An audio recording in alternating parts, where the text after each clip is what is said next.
Geoholics.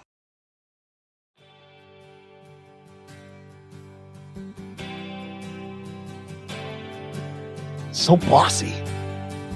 Somebody's got to.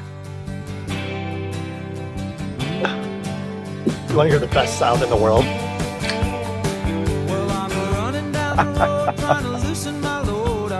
All right, let's do this. Welcome back to Geoholics, episode 265. 265, believe it or not. 265. Just Here we keep are. going. Just keep plugging along. Yep, we're not stopping. I know, right? And we've got a great show lined up this evening. We're going to have so much fun with these guys. I am They excited. just happen to be from one of our PLS sponsors as well. They do. So we got to show them extra special VIP guests. Yes, exactly. And they're in studio, which is always our most favorite type of guest. The best. So buckle up. Here we go. News and happenings. We've got Intergeo coming up here. We do. We're leaving a week from Saturday. Well, no, you're leaving a week from tomorrow. A week from Thursday. We're leaving Thursday. Yep, I'm leaving a week from Saturday, so we'll be there for a week essentially. You a little bit longer because you're taking the family and you're going to go do some fun stuff. Trying, yeah. We're going to hop over to Copenhagen for a couple of days before the conference. Nice. Yeah, never been there. That'll be a lot of fun. And you're bringing Evelyn, which is so cool. I mean, Evelyn is coming on her first international trip. Amazing. She is so pumped. Best part about it is I have a date every time the four of us it's gonna go be, out to dinner. It's going to be the four of us. It's going to be so much fun. Yeah. She can party too. I'm just going to warn you. She can put them down. I have no doubts. We also have the Women's Surveyor Summit in Las Vegas, end of October, the 23rd, the 26th, I think, if I have that correct. We do. The lovely Peter Cox is going to be coming to town. Yeah. Yep, she'll be there. Stateside, yep. We'll be there for a couple days. Just haven't determined which ones quite yet. And then, of course, Triple Dimensions is coming up in November, the 10th through the 12th, I believe. Absolutely. Yep. And of course, this episode, as always, is powered by MLID, making aerial and terrestrial surveys faster and easier than ever before. To find out more, go to emlid.com. All right. What are you up to, man? I haven't seen you in a week. Has it been a week? Yeah. Seems like forever. Yeah, it was a while ago. We went up to Sedona last weekend. Looked nice awesome. little trip for my wife's birthday. Yep. Had some good friends of ours that just recently got a house in Oak Creek. Nice. That's a lot of fun. We did kayaking. Nice. If you've never done it, man, there's a bunch of places, or just get a tube and just hop in the river and float down it for a while. But there's some places that'll, drive you up to the top of the river, put you in a kayak, and then they'll help you get in your car, and you hop in your car and you go. It was awesome. 2-3 hours. It's relaxing. Awesome. There's a little bit of rapids, but I had the kids with it. So it was a blast. Yeah, you sent me that picture. Like everybody's looking. Maybe they're looking at you, and you said they were doing like the No, they were not looking. Safety. Yeah, it was like a safety. Well, because there's there's some little bit of rapids, and if you don't know what not to do, then you're going to do the wrong thing, and you get stuck, and But it's the kids had a lot of fun. We come on a spot, and there's like a rope hanging from a tree, and we're like, oh, let's paddle over there, and then everyone like hops on the rope, and then I paddle away, and she's like, that was hilarious. Yeah, it was fun. Yeah. That's awesome. What's new with you, my friend? Great weekend. I was in Dallas this past weekend. We were talking a little bit before the show. My best friend John, who is definitely geoholic, without a doubt, he'll probably be getting a tattoo in the not too distant future. I almost had him drunk enough to get it when I was in Dallas, but it didn't happen. But I was there to surprise him for his 60th birthday. Surprise went off without a hitch. Hung out at some really cool places in Grapevine, I guess we were, and then went to Fort Worth on Saturday and saw the Fort Worth stockyards, and the cattle drive down Main Street. Was it the cow parade? Cool. The cow parade. Oh yeah, the cow parade. I mean, these freaking longhorns are literally 8 feet tip to tip. And I was like, how the hell do these animals carry these things? It's unfair. They should clip them or something. But it was super cool. Hung out at a really cool brewery, tapped a keg because it was the kickoff of Oktoberfest that day. So they brought out this old wooden barrel and tapped it and drank a warm Oktoberfest beer. It was so freaking cool. That's awesome. I had a really good time. Great weekend. But happy to be back. Youngest daughter's getting married this Saturday. So a little stressed this week, got a little bit going on. But what are you talking about? You don't have to get married. No, but I feel like I am. You probably already wrote the check, so all you got to do is just enjoy the party, right? I know it. You just got to be on time. And producer Sean's going to be there. I am. To support my Father of the Bride speech. Yes. I will be not at all heckling you in any way. I hope you do. It'll feel more natural if you do. So I'm going to count on you heckling me. All right. Our weekly updates brought to you by Topodot, leading the way in point cloud feature extraction and data governance. To find out more, visit topodot.com. Song of the week. Love this. Love that song. Love this band. First time we've had you told me that before the show. I cannot believe we never had the Eagles on the show. I could not believe it either, but it's true. That song, Take It Easy, the Eagles, formed in Los Angeles, 1971. One of the most iconic rock bands of all time. I don't think anyone disagrees with that. They blend country, folk, and rock into timeless classics like Hotel California, Take It Easy, and Desperado. Known for their flawless harmonies and record-breaking success, they've sold over 150 million albums worldwide and continue to influence generations of musicians. Simply put, the Eagles define the sound of the 70s and remain legends to this day. 22 million monthly listeners on Spotify alone. That is crazy town. And these are some old guys that just, this is easy listening now. I mean, this is not. And I think half of them are dead, right? At least a few of them are. Couple? I don't know. Someone died. I hope so at this point. Damn. Fucking morbid. But I don't want to spread rumors. I don't want to be the source of any rumors, for sure. But I did look it up. They have the highest, their greatest hits album sold the most records in U.S. history, 38 million.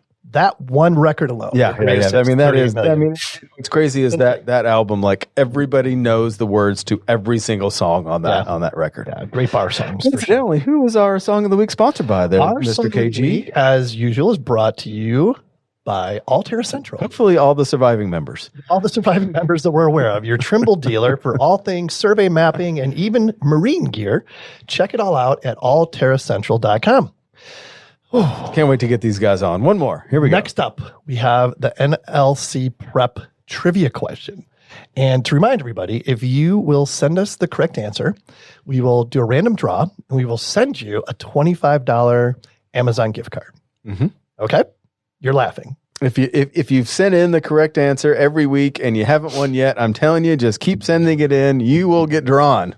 Eventually. The ping pong ball will fall your way. All three of you. All right, here we go. Quick and easy. Yeah. I know you know this. Do you know the answer? I do. Oh, good. Only reason I do is because I know you. But how many chains are in a 1 mile? Or in 1 mile? How many chains are in 1 mile? Yeah. 40. I'm letting it. Oh, you're gonna let it simmer? Yeah, I'm letting it simmer a little bit. All right. How many chains are in a mile? 1 mile. What are the options, Sean? 40, 60, 80, or 100. Interesting. I would hope that the majority of our listeners will hands down know the answer to this question. You want to ask our guests when we bring them in? Maybe that's the icebreaker for our guests. Can't give it away. I'm just going to ask if they know it. Oh, okay. Yeah. Okay. All right. Fair enough. A little bit about NLC Prep. Pass your surveying exams the first time. NLCprep.com offers targeted practice and expert guidance designed for surveyors. It's like having a coach in your pocket. That's how easy it's basically like you want to pass NLC Prep. Yep. And I think we both know people that have used it and passed on the first time. So it's legit. And make sure if you reach out to them, tell them the Geoholics sent you. Yeah. They like that. You might get an extra coach in your pocket. Oh yeah, you'll get VIP treatment without a doubt. All right, our guests, let's get them in here. They're chomping at the bit. Not nervous. They are not nervous at all. Not at all. Our guests plural this week, are brought to you by David Evans and Associates. To find out more about the DEA difference, visit DEAINC.com. Let's do it. All right. Familiar face, familiar voice. Scott Spears is with us. Scott, born in Chicago, Illinois, one of my homies, attended College of Lake County, the Fighting Lancers. For those that don't know, he is. Maybe your title's changed since the last time you've been on. Last time we had you as a regional sales manager for Arizona and New Mexico. How many promotions have you gotten since then? I mean, are you CEO now? What's going on? No, I'm not. It has expanded a little bit. I'm managing our Central and Southern Texas teams as well. Oh, nice. See? Cool. Knew it. Promotion. Yep. Yeah, his life is one big promotion. His passion is, and maybe his passion has changed too. I have no idea. He said last time on, he wanted to be a positive force on this planet. Has that changed, Scott? That has not changed at all. You're still good with that? I'm still good with it. I'm still trying to do it. Perfect. I think you guys might argue otherwise, but I'm trying to do it. Not at all. You're one of the most positive, influential people that we know. Oh, well, thank you. Yeah. And we have Chris Mauldin with us. Chris, born in, did I say it right? Yeah, Oh, absolutely. you shook your head. I was like, Nailed I it. messed No, up. no. He couldn't believe somebody got it right the first try. It's shocking. Born in a little town east of Dallas called Wiley, Texas. Attended Texas A&M, member of the undefeated Fightin' Texas Aggies. Well, keep in mind, we record this show and release it later. So currently undefeated. Currently as undefeated. of recording time. Correct. We cannot verify anything after that. Yeah. Okay. Fair enough. His current position is UAV sales manager, also at AllTerra Central, and his passion is faith and family. I love it. Short and sweet. Love it. Beautiful. I love it. I love it. Let's bring you guys in here. Welcome to the show, guys. Welcome back, Scott. Welcome, Chris. Great to have you here. Thanks so much, guys, for having me. I really appreciate I it. appreciate you bringing us back. And to be honest, Chris, he did mention that he was a little bit nervous for the show. I tried to tell him not to be. You know, it's easier said than done. I was nervous the first time. These guys are pros, though. You'll feel super comfortable. And for you guys, with Chris here, probably the best show ever. Oh, Thanks, Scott. I did say I was going to do this. You knew the answer to that question, right? I actually did. Yes, sir. Chris? Don't even look at me. Chris isn't a surveyor. He's a drone guy. So, surveying is not my background. I got to it as fast as I could. Well, that's a good segue. We know where he came from. What about your origin story? How'd you get in this business? You know what? I was at Texas A&M for a while and enjoying the heck out of myself. Probably too much. That's why I spent 6 years there. But You got to experience all that they have to offer. I did the same thing. experience Yeah, it. there's nothing I wrong did with not that. want to go. I did not want to leave college. I switched majors a few times. I did an internship for oil and gas, which I thought that's what I was going to do, petroleum engineer. I was in Texas, good school there, perfect. And I spent a summer with Baker Hughes, and it was great. I really enjoyed it. I talked to the engineers, and they said, hey, your pay is going to go up exponentially, but you're still going to be working 100 hours a week in places that look like hell. And I said, perfect. Let me find something else that I'm interested Dust in. off the old resume here. There. Yep. So I took a class just to satisfy some credits, like it was interdisciplinary sciences and humanities or something. And it was a geography of the United States. And I was like, even though the professor was not the best, I was like, this is an amazing class. I love this so much. I have always liked maps. I've always liked geography. I was like, I want to study this. And I found out that GIS was a way that I could monetize that. And I was like, they need this all over the place, literally for everything. And that's kind of how I got into it. I love it. Interesting. Everybody's got a story. Yeah. Everybody's got a story. You know, I'm really hoping to add tremendous value during this episode. For the world. Yes, for the world to latch onto. Exactly. So let's jump into this. You know, we're going to talk a lot about UAVs, reality capture, and just general technology. And we want you guys both to be engaged in these conversations, right? Let's add some value. What do you guys think? You want to do that? Sounds Absolutely. perfect. I do have to correct you on one thing, though, Ken, before we start. Already? It's gonna be like I got to tell you, man, I was a little bit offended that you thought half the Eagles were dead. That was pretty hurtful.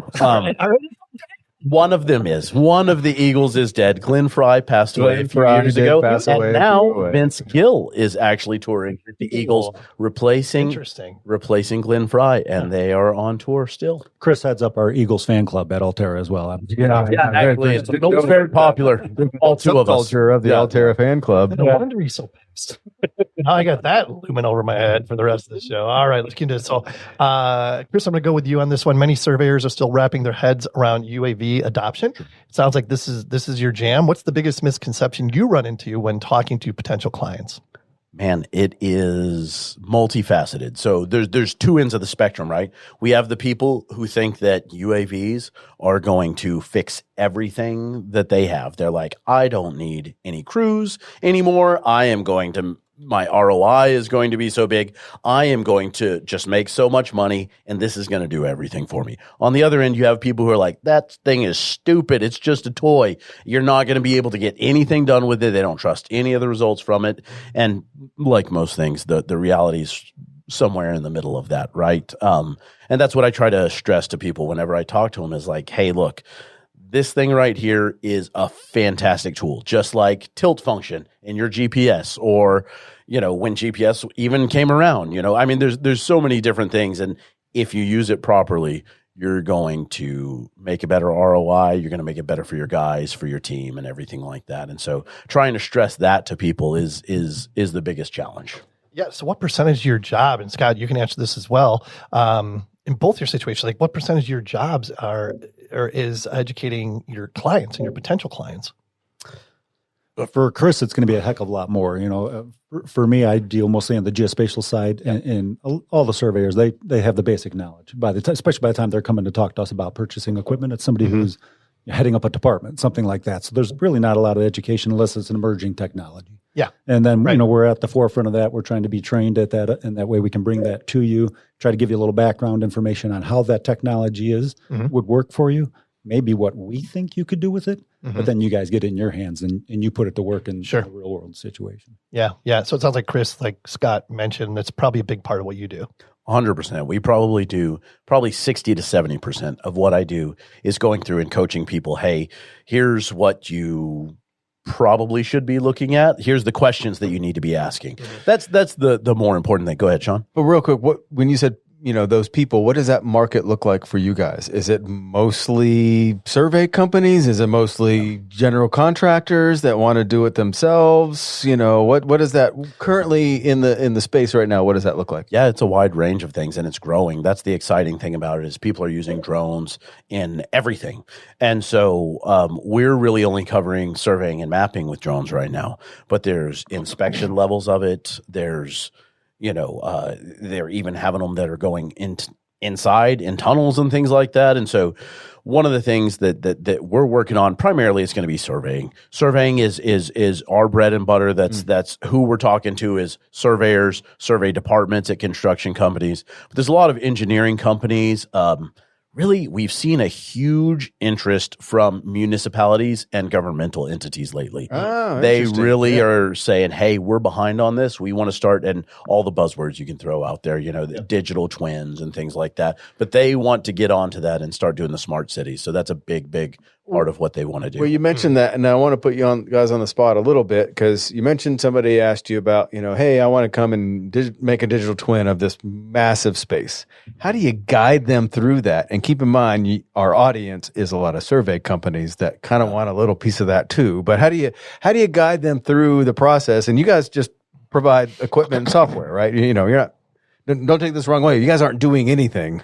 Wow, Sean. You're not providing service. That was You're not actually doing anything. You're just selling me something. What would you say? No. But how do you approach that when you get that train as well? Thank you very much, John. How do we approach that?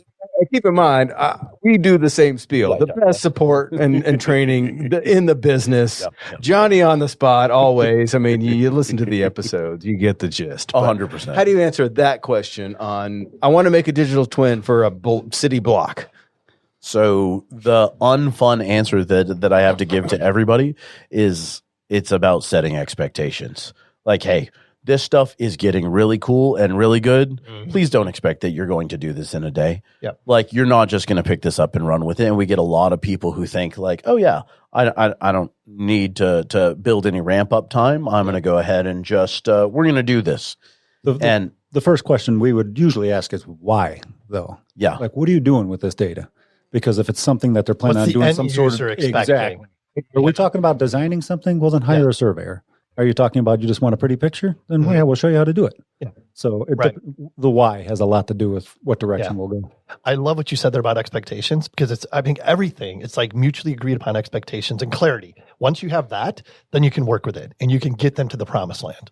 100%. We've been accused of trying to talk people out of sales before because I'm like, hey, you're not going to be able to do what you're talking about here just by this. And they're like, okay, well, we'll go talk to somebody else. And but the thing is like, we want to be as upfront with people as possible. Yeah. And so, and like Scott said, the why is the biggest question that we have to ask to folks, because if you're trying to get something that your department has no capability of doing, you're really just going to sink all that money, and it's going to end up becoming a paperweight. It'll just sit on the shelf. You guys are still pretty bad sales guys because Just want to take a moment to talk about another new friend of the program, Wingtra.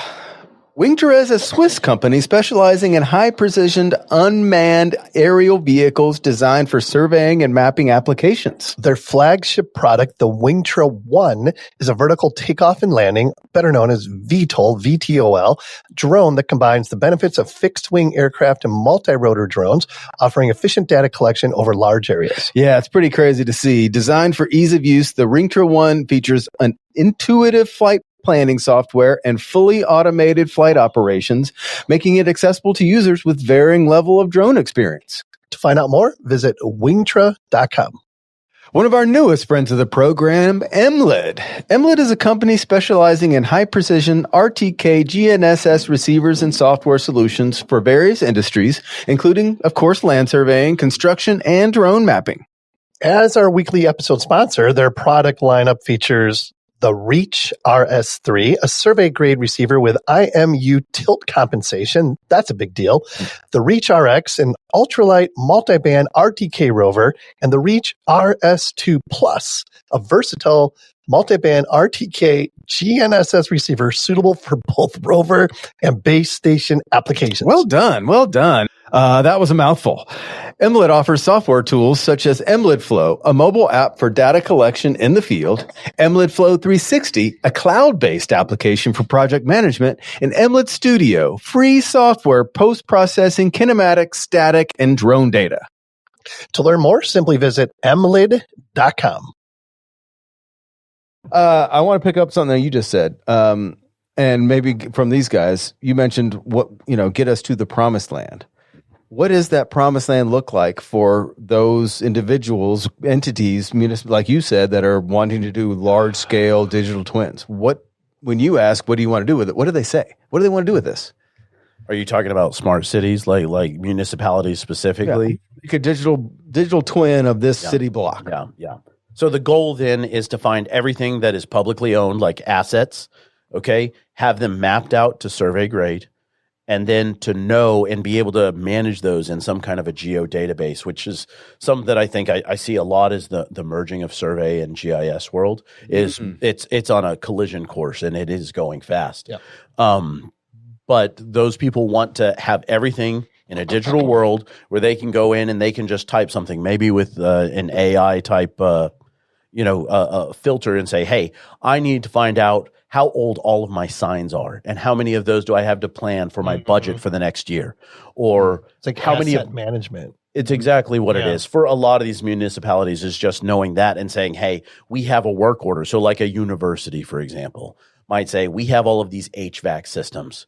We want to map out where all of those are, where the entrance and exits are, all of the different components of it, and this is how often it needs to be changed out. And you can enter a work order into some kind of a geo database and say, the time is up. Go ahead and we're going to replace that, and then just update the system. Do you guys still have that UX5? Oh my God, no. It was like a drone made out of foam. That thing was awesome. Looked like a stealth bomber. It was awesome. It was borderline reckless. Was it way out of its time? It was way out of its time. We had to pull out the big slingshot to launch that thing. And it was like, don't stand in front of it. And we would set up that slingshot and launch a $50,000 drone up into the air. And then the motor kicks on and takes off. Guess what? I just found one on eBay for $4,000. That's how much I sold the last one for. Yeah. Looks like that seller is done trying to. Bring us up to speed. Are you guys selling the hardware? Like, are you guys selling drones now, or what? Talk about that just a little Absolutely. bit. I'm going to pass that over to Chris, though. All of the above. We're trying to be a full stop solutions, right? And so we sell the hardware, we sell the software, and then the training and support for all of it. So we're doing a whole bunch of different brands. We're really excited. We've expanded our portfolio from just having 1 or 2 drones to really, I mean, with the adoption that we're seeing amongst surveyors now, they're really saying, hey, we can use this tool in our toolbox, and different tools for different needs, right? So you have to have different drones for different applications. So your drones, you guys aren't manufacturing your drones, right? Like no, you're definitely taking not. drones from respected manufacturers, slapping the Trimble sticker on it. No Trimble sticker on any of the drones so far. Increasing the price 20%. Yeah. No, we don't put the Trimble name on. No. They slap an AllTerra sticker on it, call us for service, add their 20%, and then get them hooked on the service deal. This guy gets it. Then we process it through Trimble business centers. Right. Yeah. So that's 100% right. Some TBC licenses, and there you go. You're off. So Yeah, Trimble got out of the UAV game back after that UX5. Yeah. Back then. So this is an AllTerra Central thing, Correct. not necessarily a Trimble thing. Correct. Gotcha. Okay, I'm glad we clarified that. yeah, and it's Perfect. up to our department. We have to go in and we go to all these shows. That's where I first got to meet you guys, actually, was at Geo Week a couple years ago. And so stop by the booth. But we go to all of those shows to go and meet with folks, say, hey, what drones are out there? What are people doing? You know, maybe this is just a startup company, but this is a really cool idea that these guys are doing. And that's where we're getting those. And we assess these drones, and then we say, hey, this fills a need in the market. Let's go ahead and add it to our portfolio. So we've asked this to a lot of other survey companies or guys that either run their own shop or they're part of a big shop. What percentage of all those companies have incorporated some UAVs into their normal workflow on any kind of survey project? Man, this is going to be super anecdotal. Hold on, let me pull up my no. Yeah. So we just had some technology days, and I did just quick audience polls, and probably 50 to 75% of people were saying, "Yeah, we're using drones in our workflow currently." Okay, yeah, and so so we had always been in the 50. It was that 50%. Remember, it was there's half that embrace it and run with it, and half say, no, that's going to slow me down, and I can't rely on it, and I'm going to be. And it seems like we would expect, it's moving more towards the majority. The scales are starting to tip. Well, and the entry price has come down so much that it's almost like if all your crews don't have a drone of some sort, I mean, why wouldn't they? You know? Yeah. I mean, I it's think almost silly. We're getting to that point where every crew is going to go out. They're going to have a base rover and a drone. And just like, hey, here's how we're going to go capture our data. And we honestly think that SLAM scanners are going to be a part of that as well. Well, that's a good segue, because I was going to ask, you just mentioned SLAM scanners. Yes. Same question. What percentage of those same survey companies are using SLAM scanners? I'll be a little bit further behind on those. Got to be, right? 100%. We're probably seeing about 10 to 20% right now. I maybe even 5%. It's low. The adoption rate is low on that. I mean, if you look like 5 years ago, these things, like we got a demo of one multiple years ago, and I was like, okay, perfect. Let's test this out on a little 2-story garage. Well, that ended up being 3 stories in the data. I said, no, we're okay. Thanks. I appreciate that. Yeah. I thought the SLAM stuff was going to take off a lot more when that was first introduced to the market space. Yeah, why do you think it's not? Like, why do you think it's slow to be adopted? Because they're so flexible, like those SLAM scanners, and you can mount them to a drone. You know, you can walk with it. I mean, there's so many different things you can do with it. Is it the price point? What do you think it is? I think it's the accuracies that really holds you back. Like, they're not like up to par with other LiDAR scanners. Exactly. It's not up on a tripod. You know, you're not getting that same accuracy. And I think that's what's been holding it back. If you're going to get into the point cloud realm, you want an accurate And again, cloud. it depends what the deliverable expectation is. You know, if it doesn't 100%. have to be like survey grade accurate, the SLAM unit's probably great. You can actually And get survey convenient. grade accuracy with the SLAM scanners now. Yeah, shockingly. I mean, if you're looking for something that's 1 to 2 tenths, I just did a demo for City of El Paso this past week, and we were all under a tenth to our control using a SLAM scanner, which was really, really, great for us to see. I think what happened is y'all remember when drones just started coming out, like 2014, 2015, people were starting to use them commercially. Well, a lot of people were out there selling fool's gold, and they're like, centimeter level accuracy, here you go, everybody. And everybody bought into that, and then they got a whole bunch of crap. And they were like, well, okay. And that turned people off.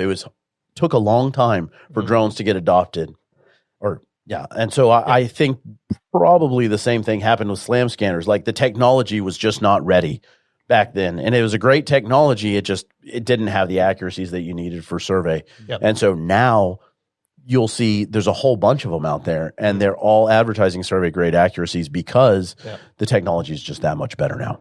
So go ahead. I was just going to say, as a surveyor, it makes me get a tick just a little Well, bit. Survey grade accuracy. Most things do. But my question kind of goes to his tick is, so as the ideal client for then you guys, a survey company that, they want to buy the traditional survey equipment, they need some drones and they need to get some SLAM stuff because they have some applications for that. How do they meld all that stuff together? Yeah. Go ahead. A lot of times when a survey company is using survey equipment and UAVs, they're going to be looking at a terrestrial scanner like the Trimble X9, something like that. They're not usually leaning into the SLAM technology because they want that fine accuracy and tie it all together.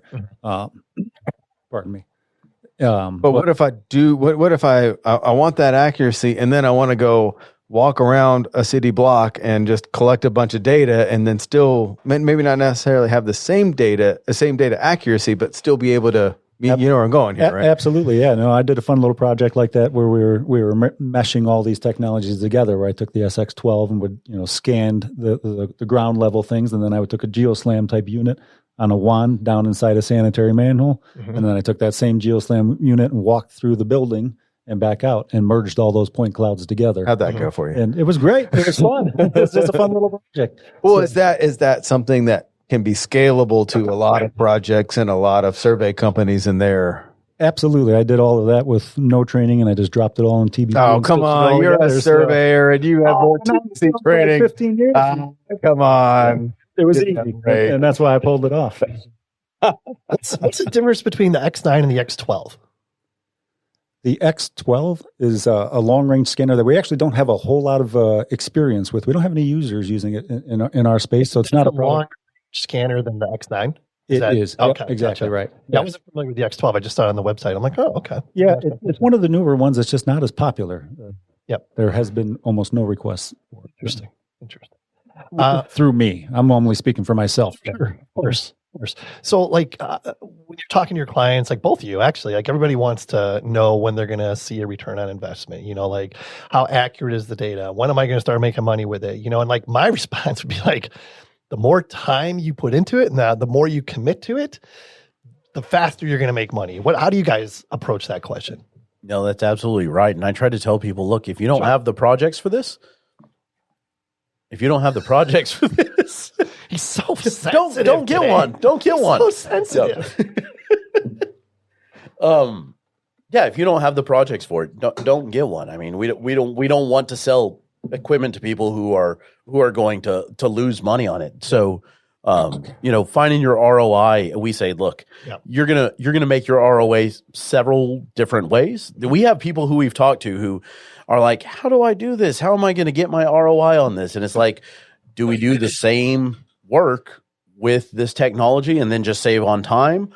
Or do we say, hey, we can do this faster and charge extra for it? And I said, you can do it a lot of different ways. But typically, I mean, we would expect to see your ROI within 6 months. Yeah. But it's up to the user to make that happen. Correct. Like you can't do it for them. It's like you can lead a horse to water, but you can't make them drink. Exactly right. I was about to say, in all honesty, it depends on if they adopt it and put it to use right away. Right. So. Yeah, exactly. Little sensitive topic here: American versus Chinese drones. That's been talked about a lot here of late. Yeah. What are your thoughts? Bring us up to speed on where things stand on that. Man, that is probably the number one question that I get from most people. And in prepping for this, I saw y'all's question on that. And that's probably the number one question I get from most folks when they're like, what do I need to do? And usually what I'm hearing from people is, we got to get a blue drone. And I was like, well, do you need a blue listed drone? I don't know. Let's talk about this a little bit and see, because when you get a blue listed drone, it comes with a lot of restrictions on it, right? Like you're going to be missing first-person viewing cameras. You're going to be not having remote ID on it. Like there's a lot of restrictions. And really, you only need a blue-listed drone for like Department of Defense type contracts. Whereas most three-letter governmental agencies, you really only need something that's NDAA compliant. And so there's different levels of compliance, I guess that you could say, in that. With Chinese drones, man, DJI makes a hell of a drone. And they make it at like a third or a quarter of the cost. Of course, tariffs have changed that quite a bit. But I mean, it's hard to beat those. So if you're just doing all private stuff, I would say, man, that's probably your best option. The user interface is great. Yep. You're going to be able to work with it, and it's going to be a lower cost investment. But if you're doing any of those state projects, or if you've got municipal projects where they may be on the fence about it, man, I'd say go ahead. And the American market's trying to catch up. They're doing their very best to. And we've brought on a few brands that are NDAA compliant for that reason, and we think that they do a great job. It's so bizarre to me. Why are the American manufacturers struggling to catch up to what DJI is doing? Well, I mean, when you look at it, China can just produce these things so much less expensively. And so like as let's say that I'm an American drone manufacturer, okay? I can produce something that's the DJI quality, but it's going to be 15 times the cost for me to do that. I also don't want to produce garbage. So like maybe I settle at something that's market compatible and I'm like 3 to 4 times the cost of what DJI is, okay? So now I have to make improvements incrementally on my product till we can bring the price down, but also compete as far as the usability of the drone. You know, that's you know, when we first started bringing on American made drones, I was like, oh, DJI just included something where now you can automatically have it use the live returns from LiDAR to follow a power line. And we've just implemented like rounded turns to save some battery on American made drones. And I was like, okay, well, it's going to get there. And with everything that's been going on, honestly, we're seeing a huge acceleration in that right now. People are just too nervous about it. They're starting to actually come in and say, we need to move fleets over from what we had done previously. We're ready to invest the money in it. So it sounds like you guys, meaning AllTerra, you're working with both USA manufacturers and DJI. Like DJI is like the industry standard and has been for a very long time. 100%. You know, these US manufacturers are playing catch up. Mind-boggling, but I get it. Yeah, they've got like 85% of the market share. And I mean, there's a reason. There's a darn good drone, like I said. And I don't want to dwell on this topic too long, but you mentioned tariffs. How much does that come up in your conversation with clients and is that Let me tell you, this past, I mean, no one knows anything, but January through now has been kind of a nightmare because I could only create quotes that were good for like a week. And I'd be like, I don't know how much. Here's how much I bought it for. Hopefully I'm not underwater on this next week, you know? So on the survey side of things, it's been more stable. So it's been much easier to face poor Chris with the so many things coming from overseas. Yeah. It's been quite getting the stuff from overseas has been hard as far as that goes. And we're still dealing with some of it, but it has kind of leveled out a little bit. And there's kind of a certain amount baked into the cake at this point that we're just kind of expecting. And, you know, it's unfortunate. We don't like having to see those, but we're trying to make it along the best we can. Right. Yeah. What SLAM manufacturers are you guys working with? So we have two. What we're doing right now, we work with, so we sell GeoQ products, one of our bread and butter products. They make third-party kind of high-end UAV LiDAR sensors. They also do software. They have their LP360 software, but they have what they call the TrueView Go. And so they have two different versions of that. We sell that one. And we also just brought on, we actually just announced this past week, we're selling something called the Look. And it's not SLAM per se, but it is the Look AI. It is the Look AI. Yes, it absolutely is. I have one in my truck right now. Oh my God. I love that thing. It's amazing. It's freaking amazing. We had, God, I wish I could remember the guy's name. The Look AI guy. Remember his little handheld white thing? It's like a camera. He's walking around. Yeah. Was it Dominique? Yeah. He did that, and then he sent it to us, and we're like, oh, holy shit. Yeah, I was like, holy shit, this is amazing. Yeah.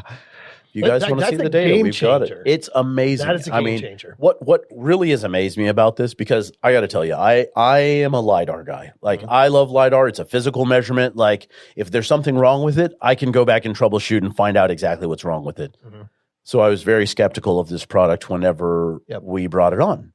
But one of our heads of director of research and technology, over at AllTerra, he had been playing with it and he showed it to me. I was like, a photogrammetry scanner that's handheld. Like, why would you even do that? That seems like a waste of processing resources. I have a cell phone. Like, yeah. Let me tell you, I was very impressed. The way it rendered a point cloud out of of trees, power lines, and the accuracies we're getting on this thing are nuts.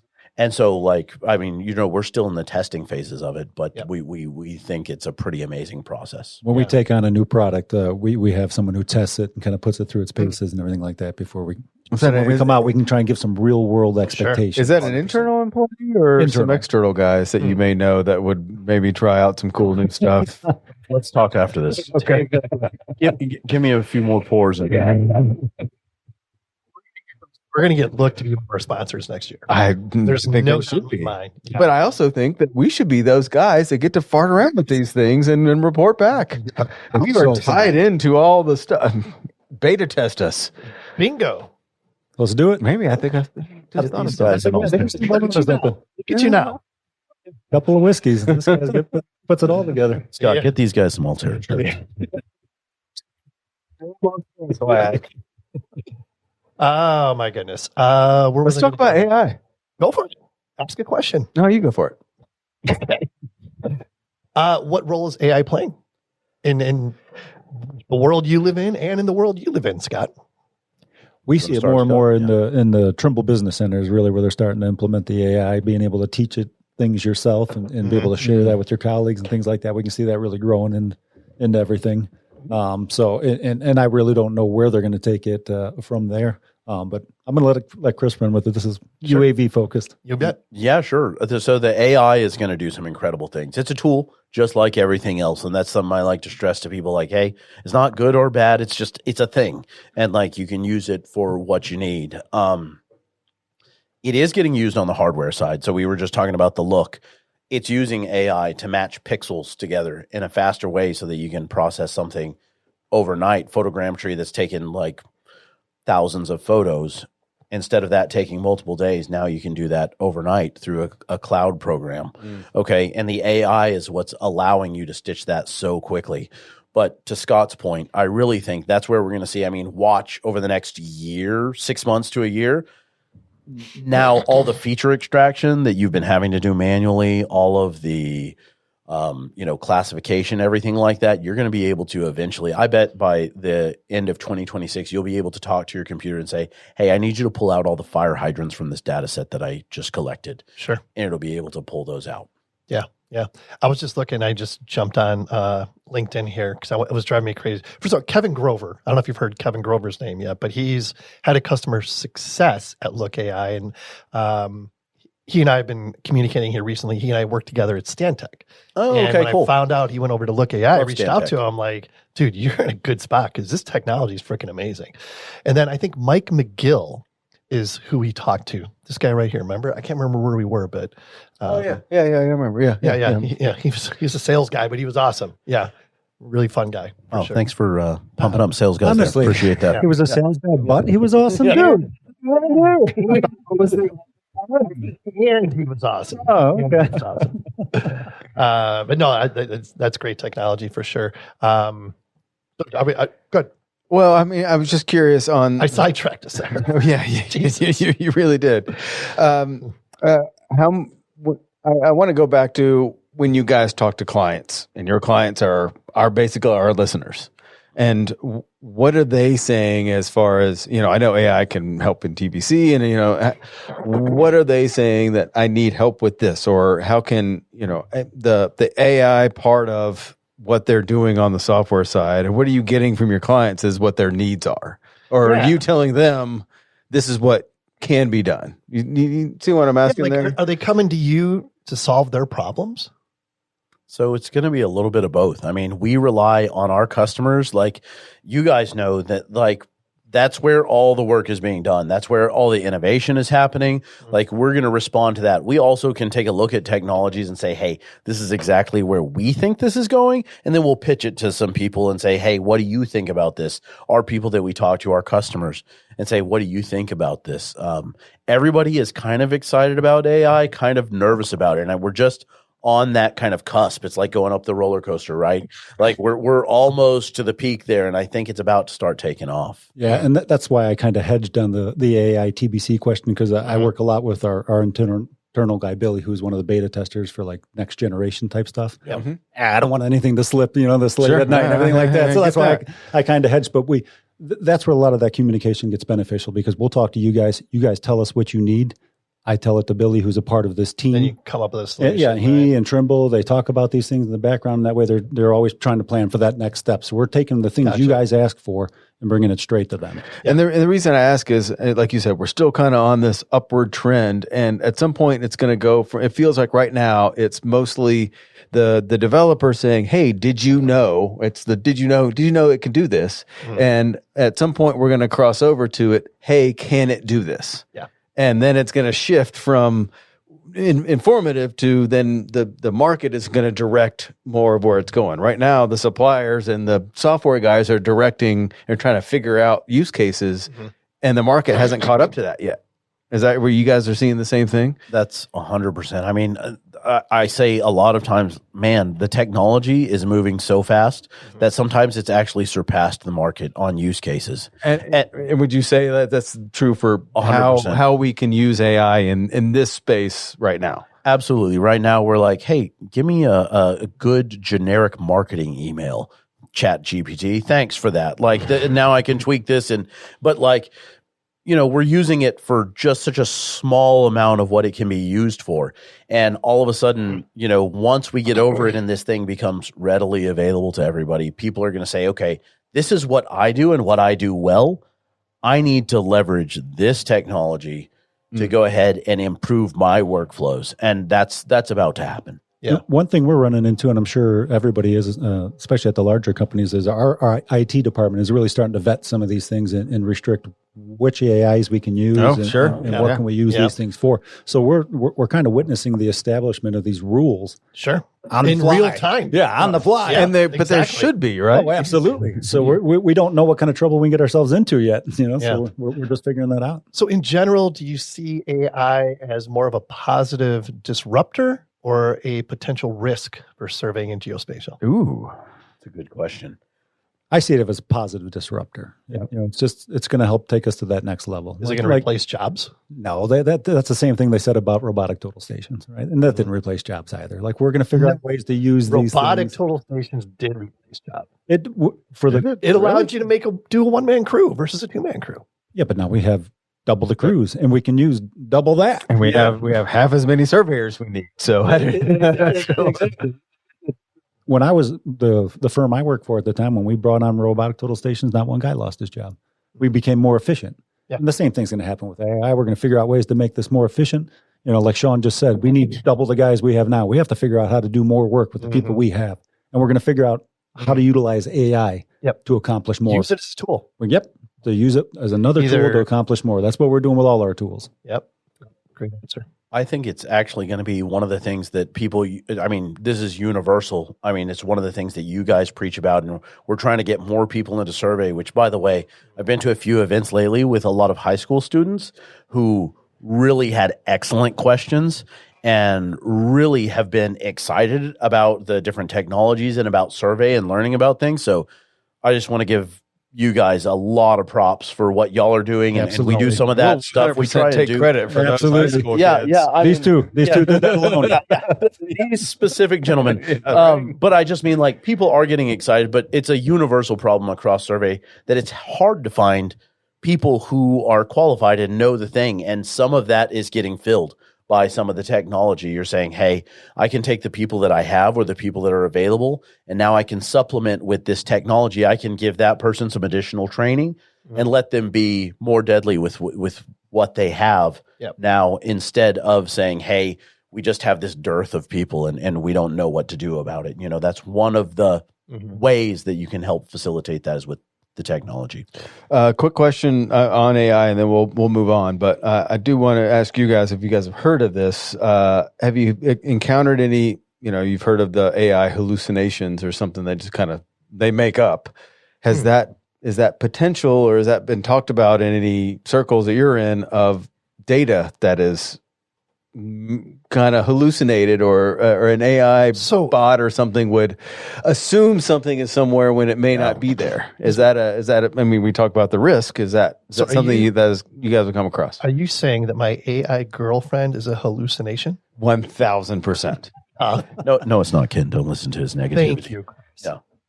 Yes, it is made up. That's a brilliant question, because when we talk about like broad trends, honestly, you caught me off guard with it. Off guard. He still doesn't know what he just said. What the hell is he reading over there? When you're talking about broad trends going on right now, I think one of the biggest focuses, like, there is going to be this kind of trend, and I don't want to go too deep into this, but data collection and big data and reality capture, like, it's all becoming so large and everything's getting captured. You know, we're still on the upward trajectory, but at a certain point, we're going to hit that saturation where everything is captured. Okay. And the job of surveyors, this is one of the reasons I think surveyors are going to be so key in the next decade, is because there's nobody there to say, like, what's keeping Google from saying, we're just going to take an amalgamation of data from a lot of different sources and give people royalty checks, like on social media, and then say, okay, we've got data for that. And then someone can say, let me just download this from Google or Apple or whoever. Well, somebody's going to have to check that. You can't just use that data that some idiot like me could go capture that data, you know, God help us. Or like what Scott was saying, like, you have to put some restraints behind it, because Kent likes to just take a huge point cloud and dump it into ChatGPT and say, hey, figure this out for me. Well, now that is out there. And then if somebody else says, hey, can you find me this in this area? Yeah. They're going to find what he put out there and say, oh, yeah, well, I got some point cloud info. Here you go. It's right here. And then somebody else may rely on that. And then before you realize it, we just made up this data set that didn't actually exist. And to circle back to your original question, are the circles I'm in, are people asking the question, is it creating fake data? No. Actually, when you asked the question, I got a little nervous. Like, we all trusted. Do we learn nothing from Terminator? Every conversation I'm in, it's like, well, I got it from ChatGPT or from Grok. And we're like, all right, well, that's good then. So we learned. You must be right.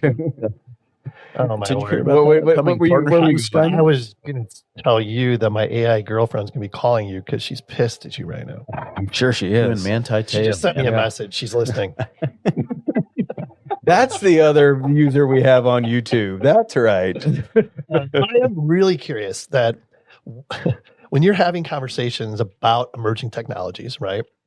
And you're talking to, say, a 20 or 30-year-old surveyor versus a 50 or 60-year-old surveyor. How different are those conversations? Oh, that's a great question. Do I have to answer this on the air? No. You know what? It kind of spans the whole spectrum. We have some people who I just sold one recently. There's a guy out there, old surveyor, who is like 73 years old. And dude is leading a drone program for his company and doing a hell of a job with it. Okay. And so, and we get some people who, some of the younger guys who are honestly like, you know, sure, drones, that's cool. Okay. You know, and not really taking it and run with it. They just say they're kind of bored with it or whatever. Yeah. And so it's not as lopsided as you would think. But as a general rule, yes, we do have to, like, hey, that's why it's so big for us to go out and do demonstrations, right? That's one of the biggest parts of our sales process in drones, is because these people are used to doing everything conventionally. I'm like, you still have to do it conventionally. Please don't misunderstand me. But you can use this now to produce a better product. And so let me show that to you. I don't want you to just take my word for it. Let me show that to you. NLC Prep. Welcome back. That's right. Welcome back.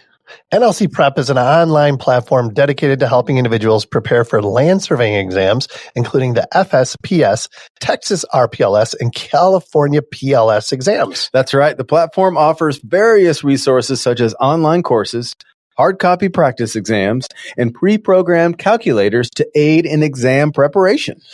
NLC Prep provides flexible product options, including monthly course subscriptions, full-length hard copy practice exams, comprehensive online courses, and combination packages that bundle multiple resources.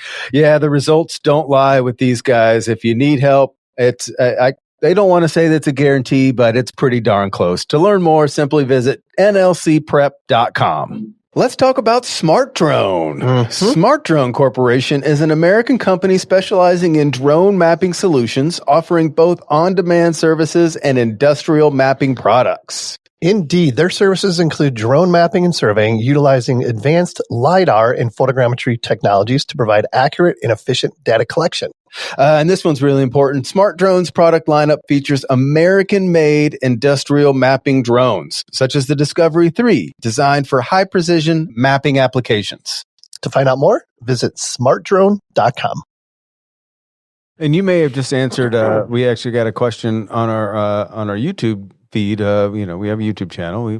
We're streaming live, and he said, as somebody just starting out in the survey field, how can I position myself to take advantage of the coming AI integration? How do you stay ahead of it? Right. That's what he's asking. Like, well, he's just starting out in the field. It depends. Is he based in AllTerra Central's selling territory? Wow, stuff. Wow, on the nose there. Yeah. ABC. Yeah. He's fucking closing. That's right. That man's some coffee.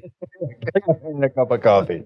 Perspective we talked about earlier, we just touched on it. It's like you have to embrace it first and foremost, and you have to experiment with it. Like I've seen people on LinkedIn, like with the later versions of like ChatGPT, take a PDF of a survey plat and drop it into ChatGPT and say like, prepare me a legal description for lot 1 of the attachment, right?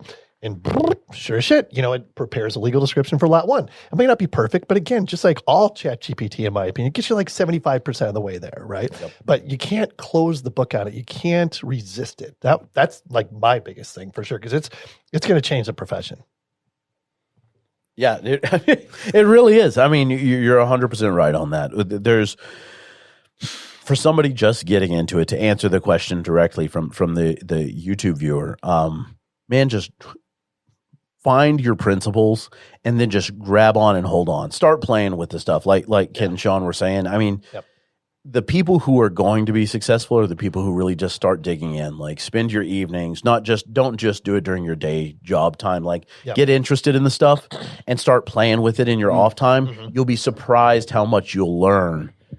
Just in a weekend. Set aside a day. Figure out what it can do and then sell to those expectations. That's right. And find out what it can't do, more importantly, because other people are going to be out there selling that they can do everything with this stuff. Find out what it can't do and say, but I can fill in that gap. And that'll be a great way for you to work it into your workflows. Well, and I always give it to I give credit to Dr. Nick for this quote. I think he pulled it from somebody else, but it's like, AI is not going to take your job, but somebody using AI well will probably take your job. Yep. Yeah. And that's the best way to look at it. Yeah. Yeah. Commit the time to researching it, experimenting with it, make mistakes, Start dating as Ken did, apparently. I got a great AI matchmaker if anybody needs one. No, I do not want whatever AI is matching to that. But moving on. The dark. Oh my God. Yeah. The dark GPT. That's what I subscribe to. That's what I can't wait for. I can't wait for the dark side of AI that really gives you the it's called Terminator. So funny. Well, you know what? We haven't really given you guys an opportunity to really promote AllTerra Central. So let's give you the opportunity. Even though we do it on a weekly basis, because we are so, we'll say it again, but we are so grateful for everything that you guys do for us and our show. 1,000%. A huge thing for us. That's why we have you guys always front and center, and we always mention you every week. But please, tell us more about the wonderful things that are going on at AllTerra Central. Actually, there's no way to answer the question and not sound like you're just kissing butt. You know what I mean? When you're actually truly happy at a place. Like, I've had the same job for, I don't know, last 15 years or whatever, but we were owned by 3 different people during that time. And I remember. Yeah, exactly. You guys have witnessed the whole thing, and witnessing the industry from basically 3 different perspectives while doing the same job has been pretty eye-opening. And AllTerra Central is just uniquely positioned, I think, to succeed in the market space, because They took 3 small dealerships that has that nice local touch that you really want, and they've united them as one large dealership. So you still get that family feel at each location, but you got this big entity behind you with all these resources, and it's just been great. It's been everything that Trimble offers up to us, we want to take and be successful with.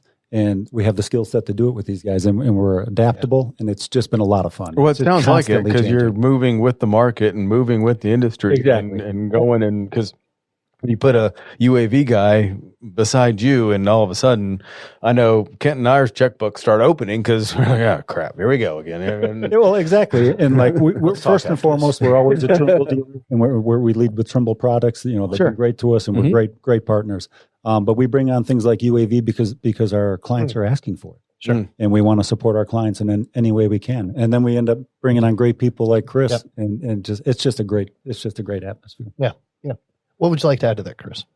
You know what? I think probably to what Scott said. Like, I don't want to sound like I'm just kissing butt, but it's this is your time to kiss. This is my time to kiss butt. Exactly. So here's the best thing that I can say for AllTerra Central, that 2 of my best friends were looking. They were like, hey, we're kind of looking for places, and a lot of people can you help us out a little bit. I said, man, if we can find a place for you here, this is honestly the best place that I've ever worked. Nice. And it is about, I mean, and it sounds so generic, right? Everybody says this, but like the culture here is really awesome. I was nervous coming on board that it was going to be too uptight. It was a bigger company that I was used to, and it's not. I mean, we're having conversations. I mean, if they could put up with me and Scott, I mean, they could put up with just about anybody. Honestly. And those people ended up coming on board. One of the things that happened, I have never been in sales in my life. This is my first sales job that I've ever done. Me too. And whenever I interviewed for it, I was talking with the owners, and I was like, hey, I really don't feel very comfortable with sales. Like, I'm an ops guy. I like producing things. And they said, look,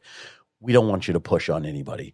That's not your job. If you understand the products and can help these people with what they need, they'll either buy or they won't. Solve their problems. And you have that's a customer forever. Exactly. That's it. It's great now because actually I'm somehow stumbled into a position where I'm interviewing guys, and when they say something like, well, I've never done sales before, I'm like, check. Like, Yeah, perfect. That's Yeah. what I'm looking for. I'm like, It's so funny. Yeah. So that's a good question. Then what do you look for when you're interviewing somebody in a position like this?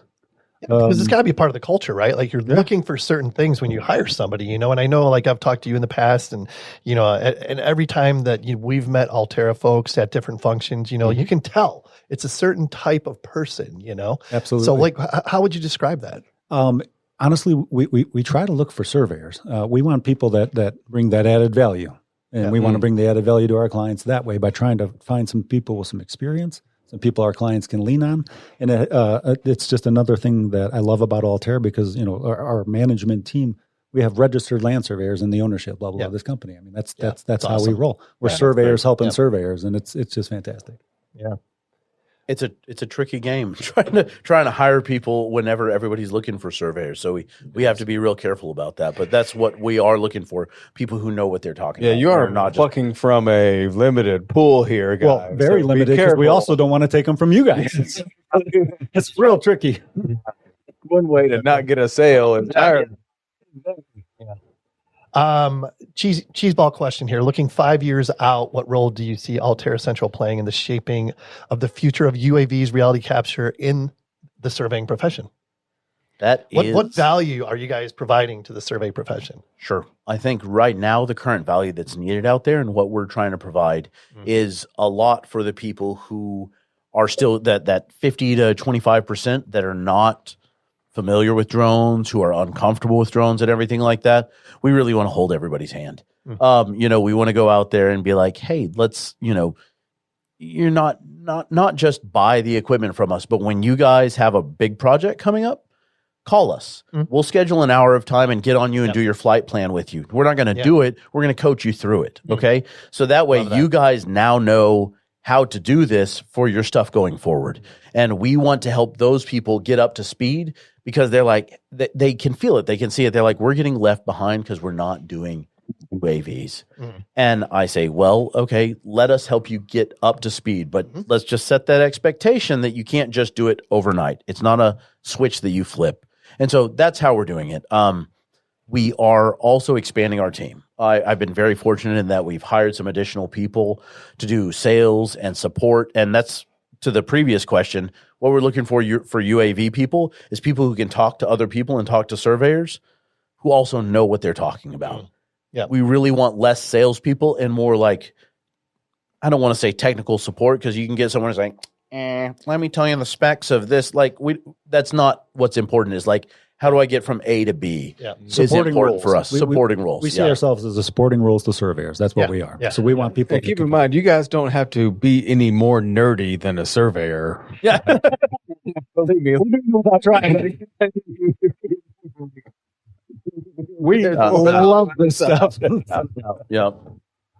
But again, the highlight of what you just said, you've said it multiple times, and I love it. It's all about managing expectations. yes. Right? If you can manage expectations and there's clarity and everybody's on the same page, the rest is easy.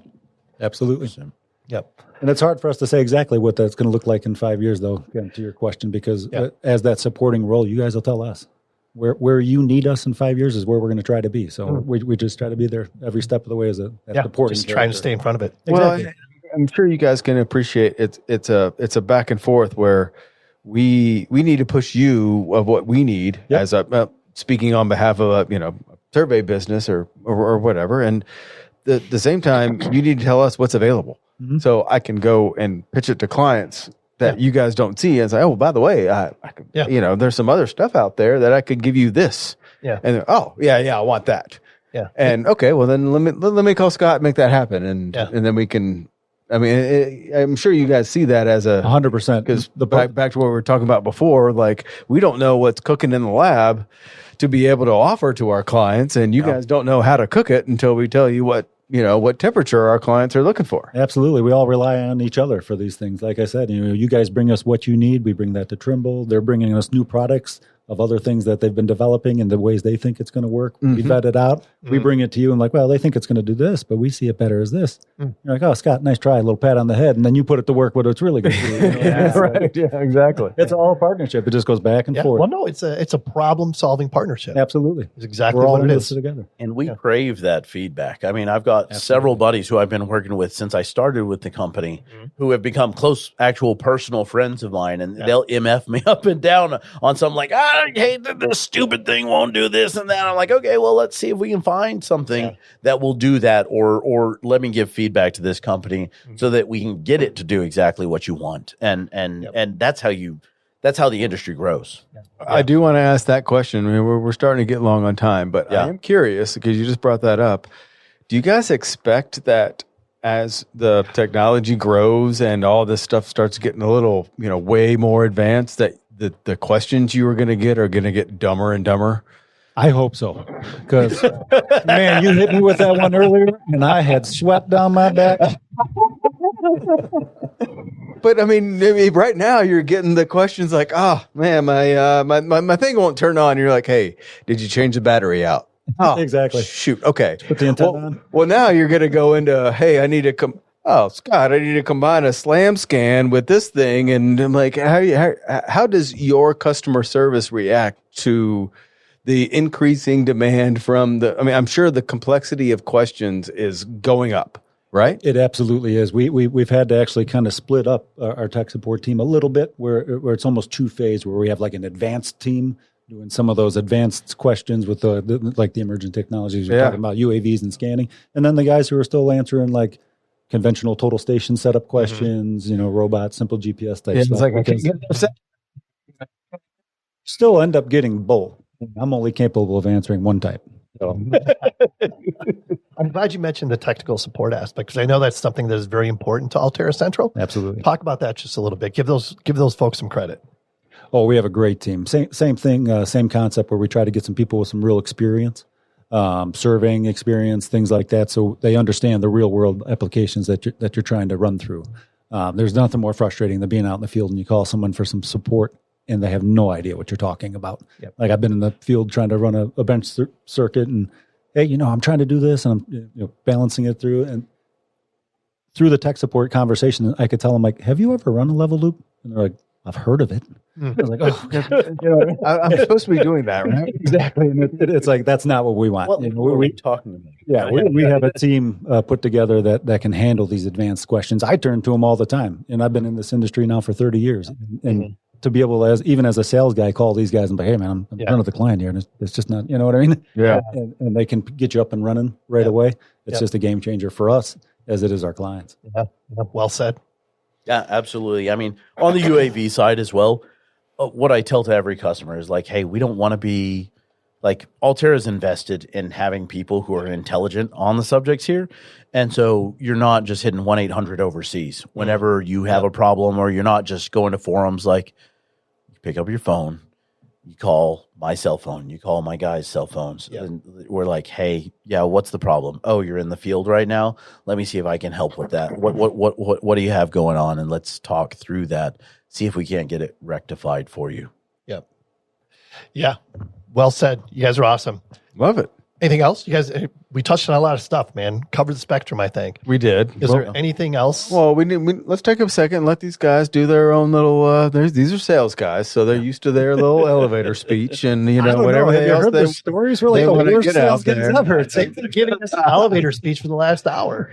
but before we let you go, I'll let you go first, Scott. Well, Chris. What else you want to get out there for anybody else?